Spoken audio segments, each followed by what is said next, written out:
Horror tudo isso, né, gente? Converso agora com o delegado Maurício Acosili, que é chefe do Serviço de Investigação de Pessoas Desaparecidas, integrante da força-tarefa desse caso. Obrigada por conversar com a gente por aqui. Um caso horroroso que a nós pega todos de surpresa, mas parece mais um crime, né, de terror.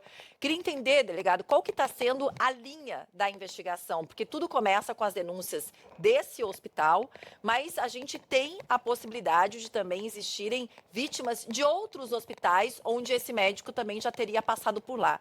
Qual que é a linha principal da investigação nesse momento? Boa tarde, bem-vindo por aqui.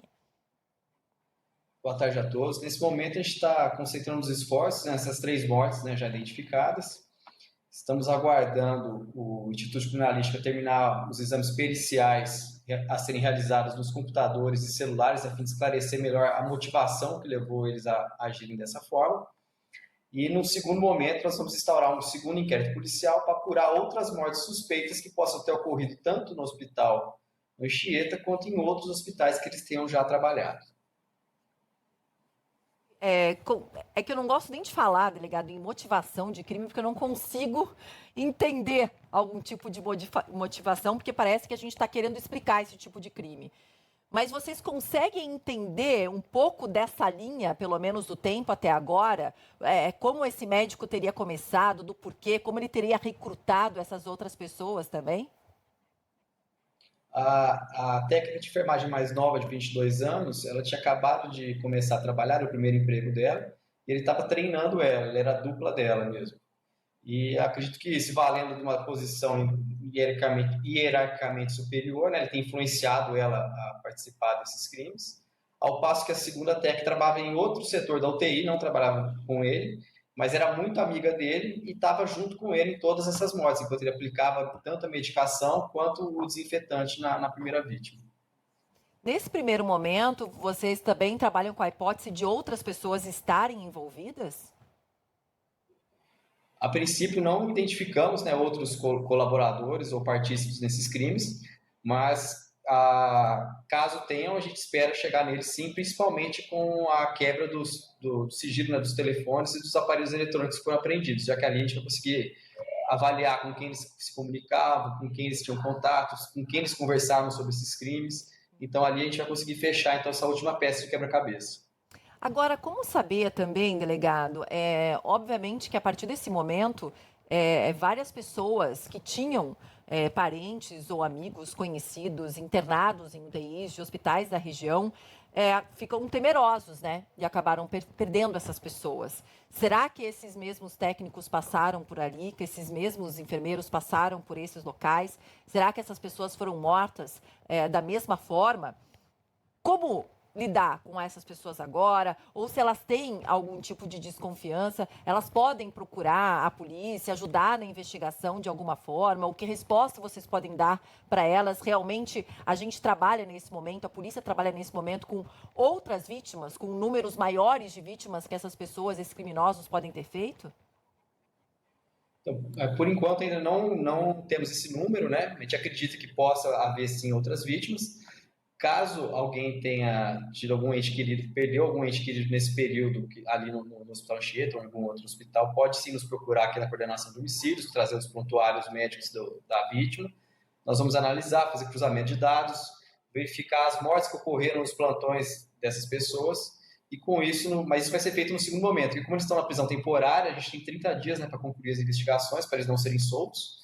Então, primeiramente, vamos focar nessas três mortes, vamos fechar esse inquérito das três mortes para que eles continuem presos, já que a gente acredita que eles não podem serem colocados em liberdade ante o risco que eles colocam nas outras pessoas, já que podem conseguir algum emprego em outro lugar. E no segundo momento, então, nós vamos fazer esse cruzamento de dados em outro inquérito policial, verificar onde eles trabalharam, as mortes que ocorreram durante o trabalho deles, e com isso verificar se eles praticaram mais algum outro homicídio contra outras pessoas além dessas três. Bom, eu tenho o nome aqui dos três presos, são Amanda Rodrigues de Souza, 28 anos, Marcos Vinícius Silva Barbosa de Araújo, de 24 anos, Marcela Camille Alves da Silva, de 22 anos. Ou seja, esses dois, 22 e 24 anos, pelo tempo que você leva para se formar, praticamente começaram há pouco tempo, né, nos hospitais, eu imagino. Essas identidades todas confirmadas, né, pela própria Polícia Civil do Distrito Federal, pelo Conselho Regional de Enfermagem do Distrito Federal também, que é o COREN. O técnico de enfermagem, como o senhor estava falando, é apontado como o principal executor dos crimes e elas outras, como mais novas, mas bem que mais novas não, a Amanda é mais velha, ela tem 28 anos. 28 anos. E teriam ali, por conta dele, também executado esses crimes. A Marcela já confessou, é isso, delegado. O Marcos e a Amanda já chegaram a confessar os crimes também? O Marcos, ele inicialmente quis negar a prática dos crimes, falando que tinha aplicado apenas remédios que os médicos tinham ordenado. Contudo, logo após a negativa dele, nós confrontamos a versão dele com os vídeos que nós tínhamos do circuito de TV, que mostravam desde ele falsificando a receita no computador do médico, até indo buscar a medicação, preparando a medicação e, ao final, aplicando essa medicação dessa forma equivocada diretamente na veia. Ele também relatou que tinha ciência que esse medicamento causava parada cardíaca quando aplicado dessa forma. Então, ele acabou confessando o crime, sim. A única coisa que ele não esclareceu, nenhuma das autoras esclareceram, foram a motivação desses crimes, que a gente acredita que vai conseguir melhor elucidar essa parte, como eu já falei anteriormente, através da análise dos celulares e demais equipamentos eletrônicos que nós aprendemos durante o cumprimento das buscas. Amanda Rodrigues de Souza, ela confessou? Não, ela negou, disse que estava junto porque era muito amiga dele, mas que não tinha percebido que ele estava aplicando um remédio que causava parada cardíaca. Nós confrontamos ela, que se ela não achava estranho, toda vez que ele aplicava a injeção, segundos depois a vítima entrava em parada.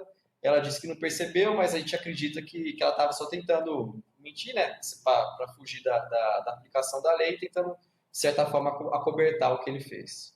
Tá certo. Então a gente teve a Marcela confessando, o Marcos demorando um pouquinho confessando depois e a Amanda também tentando fugir um pouco desses crimes. Delegado, eu vou botar aqui na conversa o Cristiano Oliveira, repórter de Brasília, ele que trouxe essa história pra gente, macabra, que a gente conversou ontem. Convidamos ele a participar também dessa conversa, porque ele está de pertinho também acompanhando o trabalho de vocês e tem outras dúvidas e outras perguntas para o senhor delegado. Oi, Cris, boa tarde, bem-vindo. Oi, Paula, boa tarde a você, boa tarde, doutor Maurício. Doutor, até agora a polícia já pediu e concedeu, os 3 estão presos em prisão temporária. Há possibilidade, já há elementos para que essa prisão temporária seja modificada para preventiva? A polícia vai pedir isso essa semana? Oi, Cristiano, temos 30 dias para trabalhar esse inquérito, terminar de fazer as perícias, os laudos que estão faltando. Nós podemos ainda pedir uma prorrogação por mais 30 dias, caso o Instituto de Criminalística ainda não consiga finalizar todos os laudos, já que tem laudos muito complexos para serem feitos, principalmente de análise das imagens do circuito de TV. E, ao final de tudo, a nossa ideia é, sim, representar pela conversão da prisão temporária em prisão preventiva, para que eles respondam esse processo presos. Agora, em quanto tempo esses laudos ficam prontos e que laudos são esses? O que precisa para que o Instituto de Criminalística, em relação a documentos, periciais, precisam ficar prontos para que a polícia feche esse inquérito? Estão faltando aí os laudos dos aparelhos celulares que foram apreendidos, feita a extração de mensagens, eventuais mensagens apagadas, que mais? Dos computadores também. Há o laudo ainda que foi feito dos HDs das câmeras que foram retirados do hospital, a fim de preservar a cadeia de custódia da lisura das provas. Também vai ser feita uma linha do tempo de cada ação, onde cada um estava em cada momento. Então, são laudos mais sensíveis e complexos, mas a gente acredita que sim, ficarão prontos dentro do prazo legal, para que a gente possa, então, encerrar essa investigação e mantê-los presos até o final do processo. Delegado, ontem mesmo o Cristiano estava trazendo para a gente informação que a gente conversou mais cedo. De acordo com as investigações de vocês, o Marcos trabalhava há 5 anos já na área. Ou seja, ele não passou só por esse hospital, ele teria passado por outras unidades também. Como é que estão as investigações nessas outras unidades? E o que o senhor poderia falar para as pessoas que tiveram pacientes nessas outras unidades, como ele trabalhou, como, por exemplo, o hospital particular em Taguatinga, e que estão desesperadas agora? Investigações nesses locais também? Então, como eu falei anteriormente, primeiramente nós vamos focar em fechar essas 3 mortes, para que eles permaneçam presos. Aí, num segundo momento, nós vamos instaurar outro inquérito policial, para verificar não só no hospital que eles já trabalhavam, se teve outras mortes ali também, como também em outros hospitais que eles já trabalharam. E com isso descartar, né, que eventuais mortes tenham sido dolosas ou não, e caso tenham sido, serão indiciados e processados também por esses novos crimes, caso tenha ocorrido. Doutor, pelo menos o técnico de enfermagem, que é quem aplicava esse remédio na veia dos pacientes, depois da demissão do Anchieta, ele passou a trabalhar em uma UTI neonatal ou uma UTI infantil em um outro hospital. É claro que há de se abrir um outro inquérito para apurar possíveis mortes pretéritas, mas essas mortes ou essa ação dele, possível ação nessa UTI infantil, tem um prazo mais curto para se ver isso, porque afinal de contas é de agora, pode ser que ele tenha também causado algum tipo de problema, se Deus quiser, não mortes, mas algum tipo de problema nessa UTI infantil? Sim, nós temos uma equipe já analisando eventuais intercorrências que tenham ocorrido nessa UTI, mas até o momento ainda não foi confirmado, graças a Deus, nenhuma morte de criança ou nenhuma intercorrência grave que possa ter sido provocada por ele. Queria falar sobre os tipos de crime, delegados, esses 3 aí que a gente estava vendo, inclusive, na tela, técnicos de enfermagem. De que tipos de crime que a gente está falando, pelo menos com as investigações até agora, né? Qual a tipificação desses crimes e quanto tempo eles podem pegar? Até agora, né, o Marcos vai ser indiciado por 3 homicídios dolosos qualificados, cuja pena é de 12 a 30 anos de prisão para cada um deles. A Marcela atuou em 2 dessas mortes, ela vai responder por 2 homicídios qualificados, e a outra autora também irá responder por 2, que ela participou dos 2 do dia 17. Então, ele por 3 homicídios e cada uma delas por 2 homicídios qualificados, cuja pena para cada um é de 12 a 30 anos de prisão. Eles podem acabar alegando, não sei... Desculpa, Cris, não, só porque eu pensei agora, eles podem acabar alegando, a gente vê muito isso acontecendo, né, Cris? Algum problema psicológico, já que o senhor falou que estava atrás da motivação isso. E eles estão negando, eles podem acabar alegando algum tipo de problema psicológico e aí conseguirem diminuir a pena ou serem tipificados em outro tipo de crime? Não, esse caso, eu já não sei qual vai ser a estratégia dos advogados de defesa, né? Mas caso queiram alegar alguma insanidade, alguma coisa nesse sentido, o que ocorre é que, ao invés de para um presídio comum, é aplicada uma medida de segurança, né? Ou no hospital psiquiátrico, algo nesse sentido, que não a cadeia, né? Mas isso é matéria para o processo, né? Que vai ser feito perante o juiz, promotor, e depende de perícia, por psiquiatras. Isso é para um segundo momento, mas eu não sei se a defesa, os advogados vão alegar algo nesse sentido. Mas até o momento não tem nenhum indício que eles não sabiam que o que estavam fazendo era errado, nada nesse sentido. Doutor Maurício, o Marcos, ele está na DPE, que, para quem não é aqui de Brasília, é um grande complexo da Polícia Civil, que fica ao lado do Parque da Cidade aqui em Brasília, e as 2 técnicas estão na Colmeia, que é um presídio feminino. Eles estão em celas separadas dos demais detentos, porque a gente sabe que dentro da cadeia, quando há algo contra, por exemplo, criança, né? Contra idoso, os presos, eles não são bem tratados pelos colegas ali dentro. E esse caso, como eu disse ontem, é um caso macabro, né? A Polícia Civil também teve esse cuidado ou não é o caso? Não, o que a gente faz é passar o caso para o pessoal da administração penitenciária, né? E ali eles avaliam se vai ser cabível ou não mantê-los separados de outros detentos, mantê-los um chamado seguro, né? Na cadeia.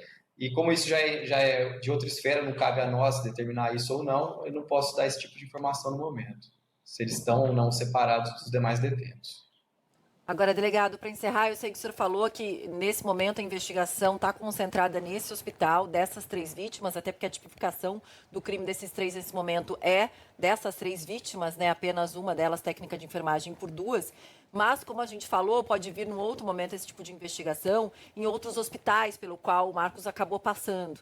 E aí a gente sabe que familiares, nesse momento, estão completamente desesperados, querendo saber, né? Quando você perde alguém e existe a possibilidade dessa pessoa ter morrido num leito de UTI por um criminoso ou por criminosos como esses, as pessoas querem respostas. Para essas famílias, o que o senhor diria nesse momento, ou qual seria o seu conselho nesse momento, delegado?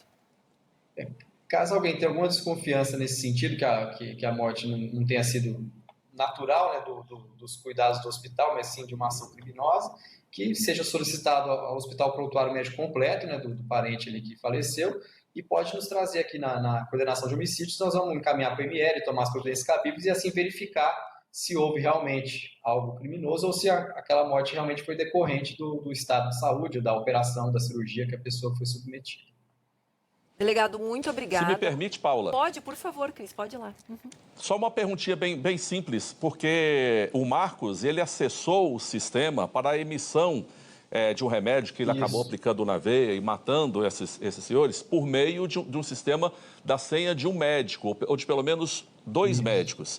Até agora, a polícia tem dito que os médicos não sabiam disso, mas só para ficar claro, já há clareza em relação a isso? Os médicos não sabiam mesmo, eles saíram do hospital e deixaram aquele sistema aberto, e foi aí que o Marcos se aproveitou disso, ele devia estar de olho nisso, né? Ele se aproveitou disso para a emissão desse receituário? Exatamente. Até o momento, as investigações demonstram que os médicos não tinham nenhuma participação, conhecimento nisso. Ele se aproveitou do computador ter ficado aberto. Inclusive, eles colaboraram com as investigações, já foram ouvidos. Nossa equipe já analisou as imagens e até agora a participação deles foi completamente descartada. Delegado, muito obrigada por ter conversado com a gente. Acabei nem lhe perguntando se o senhor já pegou outros casos macabros como esse, mas eu acho que sim. Mas cada um deve acabar atormentando vocês de uma forma diferente, né, delegado? Quando começa a se trabalhar e começa a se saber o absurdo ao qual o ser humano, infelizmente, é capaz de chegar, né? Muito triste tudo isso. Nossa solidariedade, mais uma vez, a todas as famílias envolvidas. Obrigada por ter conversado com a gente, ajudar a esclarecer um pouco das investigações. Bom trabalho para o senhor e que logo vocês consigam chegar nessas respostas para trazer essas famílias envolvidas, viu, delegado? Muito obrigada. Obrigado, boa tarde a todos. Cris, até mais.